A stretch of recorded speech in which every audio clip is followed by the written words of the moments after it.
Hi folks, I haven't made a video in quite a few weeks because of some challenges that I've been going through, mainly in my work life and the stress that's caused me and continues to cause me. But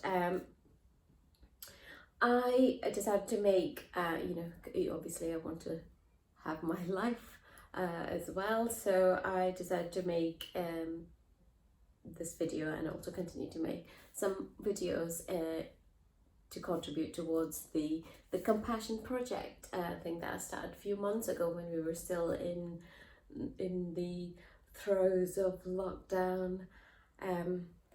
Okay, so so this bit was actually written on the 12th of May, and it is about bringing forth change and being a change maker. And we see so much on the internet about how people should live their lives, how they should make changes, and and some of these changes are, to be honest, very urgent, and each and every individual. I can't, at this point, can't talk for the whole entire planet because, lots of different countries are, the poor countries, it's difficult to make kind of a call for change because some people don't have the means to even eat. So when you ask them to choose vegan only food or do not eat that, it's actually likely not possible for them. But what I want to talk about is probably how we can deal with continuing to push for change but keeping compassion in mind. So I'm going to read this. It's about like the 2 pages here, what I've written. Today I want to talk about being a change maker, compassion / kindness.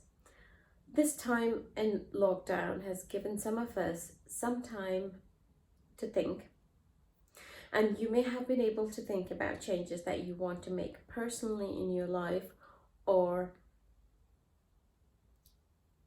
the changes that you want to see in the world or in our future. Hopefully some positive changes. One thing to be mindful about is kindness, compassion, and patience in changes we seek. In this world, especially for environment, which is what I obviously continue to work towards, but I'll talk about it towards the end of this talk. In this world, especially for environment, etc., some changes are more urgent than others. Nonetheless, apply compassion in our activism and apply compassion for when working to bring forth changes.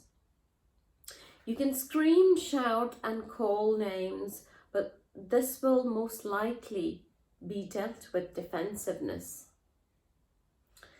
Having worked in a project management, change management environment, I can bring some of that experience while, trying to work or even show people the changes that they can make, or maybe bring some information at the forefront of people's lives so they can make choices, informed choices. I can bring up some of that experience while talking about change or change management. Sometimes you have some tough stakeholders who will actively oppose the changes that you're trying to bring in.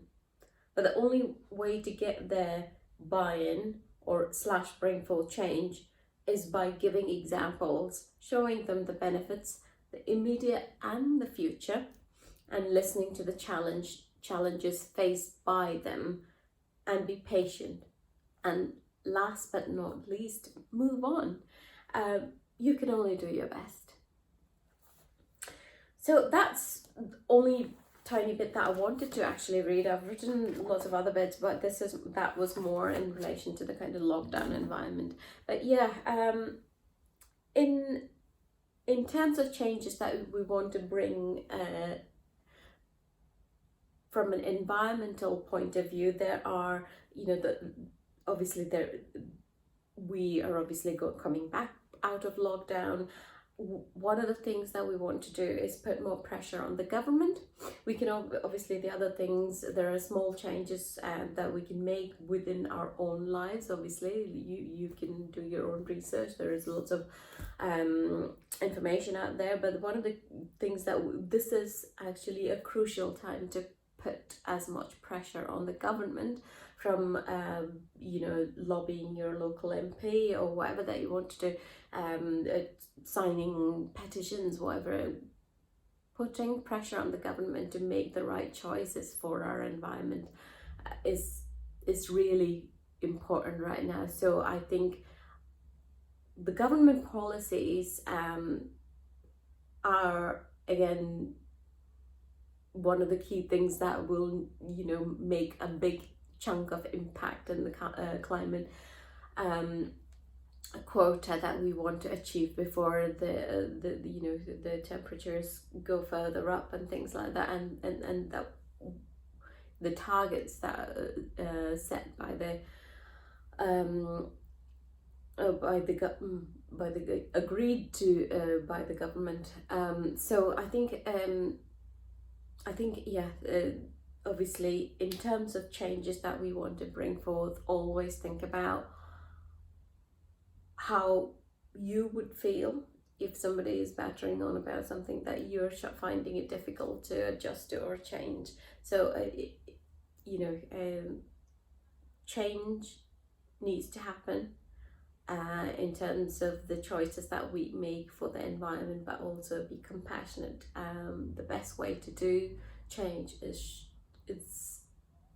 give as much information as possible and show the benefits, long-term benefits of what that can bring, and what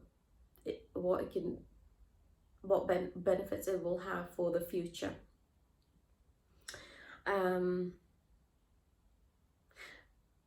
But what got me stumped again was when I wrote this, and after a couple of weeks later, the George Floyd incident happened, and it really impacted me.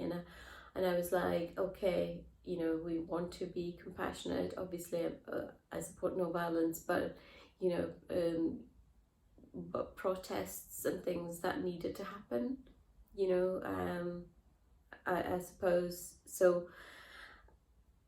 And I think very good protest, not the protest that gets out of hand, and that you can sit in silence and still be protesting.